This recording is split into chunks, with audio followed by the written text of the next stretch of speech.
Hello everyone and welcome back to the Bantamweight Boxing YouTube channel with me, Michael Waite, and today we are finally talking about Canelo versus Triple G, the trilogy fight, the one we've been waiting for about 4 years, the fight that should have happened ages ago, but can't complain, it's finally here.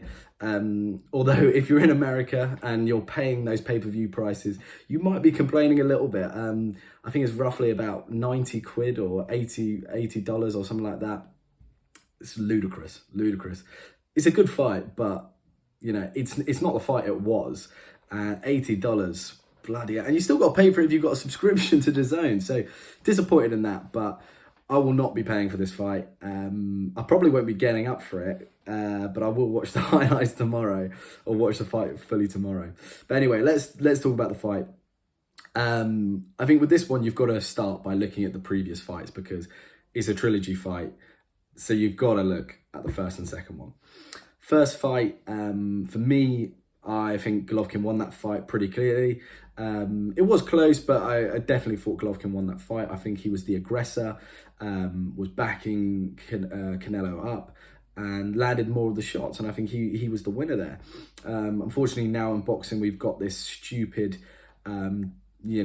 cheating system where you rob someone by giving a draw. And it's just like, you're not fooling anyone. But it was given a draw, so we got the second fight.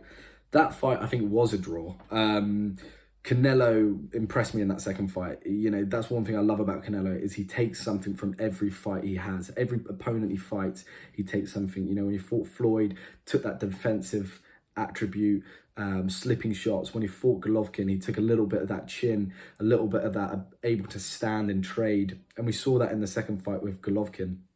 He was not going to be backed up, was happy to sit in the center of the ring with Golovkin and only kind of backed up when he wanted to or when he felt it was right to, counter or whatever. And I thought that was a really close fight and I would have given that a draw. So now going into this third fight, a lot has changed. The main one being the age. Golovkin is now, what, 50? No, I think he's only 40. Well, I say only 40. He's 40 years old. That's old for boxing. And obviously no longer in his prime, has been on a kind of downwards trajectory.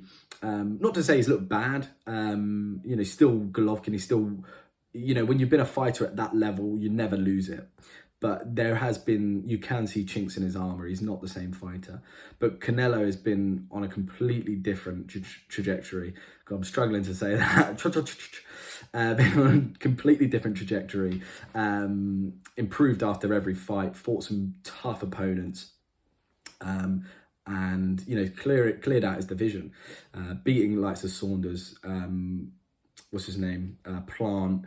Kovalev. These kind of fighters. Just been very impressive and is now 32, bang in his prime. So the fight has come at the perfect time for him, this trilogy.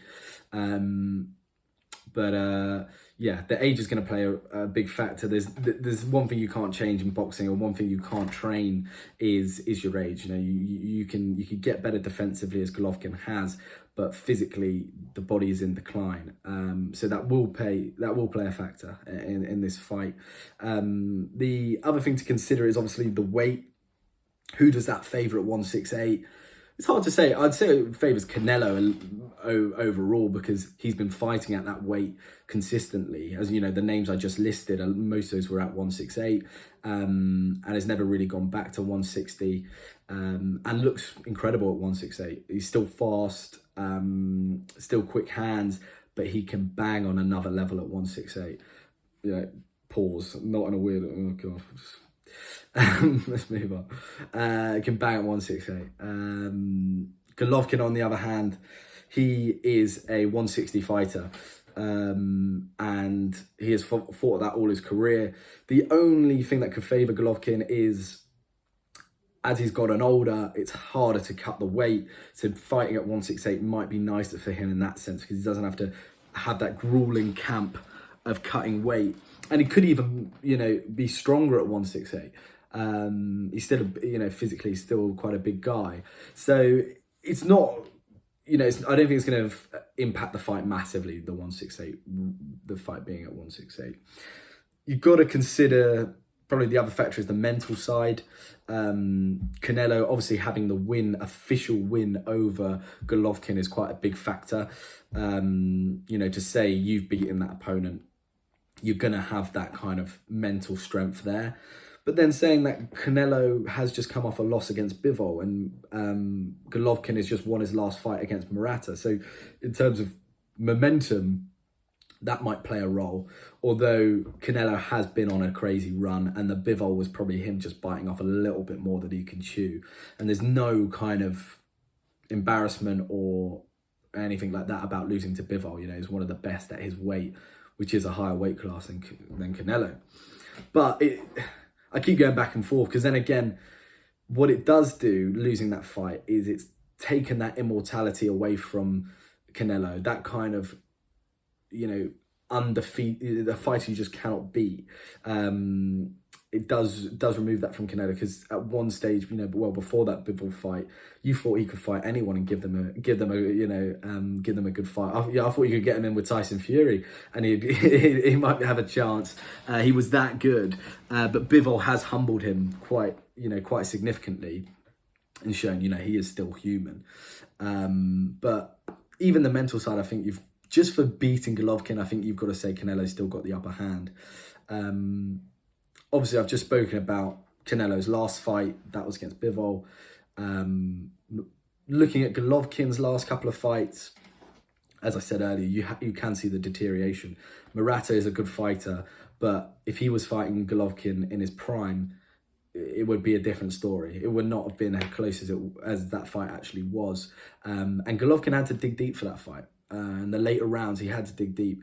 And I think Murata had a lot of success early on, going to the body, slow, really hurting Golovkin. And yeah, he didn't look like Golovkin evolved. It's as simple as that. Still a very good fighter, but beatable, very beatable. So I suppose I've got to round this video up with saying, how do I think this fight goes? I think it's a difficult one to call, because Golovkin has worked a lot with his new trainer on the defensive side of his game. Saw that in the Murata fight. You know, he's less constantly pressing forward with the gloves up.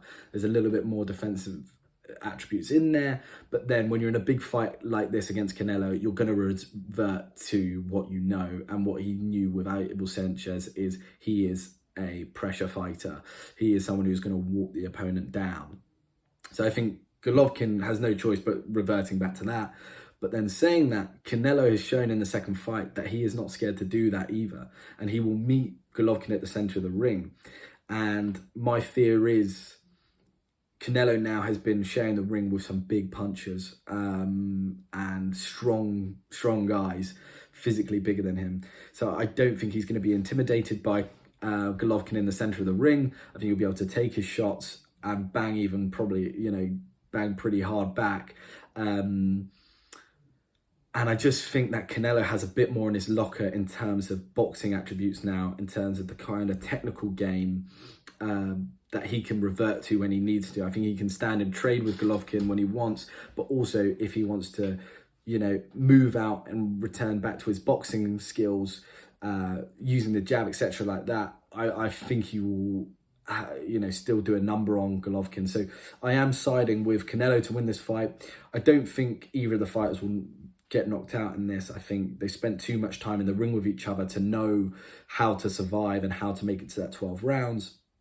Also, obviously, they've both got two of the best chins in boxing, but I am expecting Canelo to get the points win here. Saying that really wouldn't write Golovkin off. The guy is a special breed, and he will be in there for the 12 rounds. So he will be looking for that shot when he can. But I just think Canelo's got a bit too much in the tank now, a bit too much on him. But we will see. The fight is happening. It's going to be at like 3 or 4 o'clock in the morning, Sunday morning for the UK fans. But yeah, I'm excited for this one. But thank you all for listening. Let me know what your thoughts are, your predictions. Are you going for Canelo? Are you going for Golovkin? But remember as well to like and subscribe, and have a good one. See you later.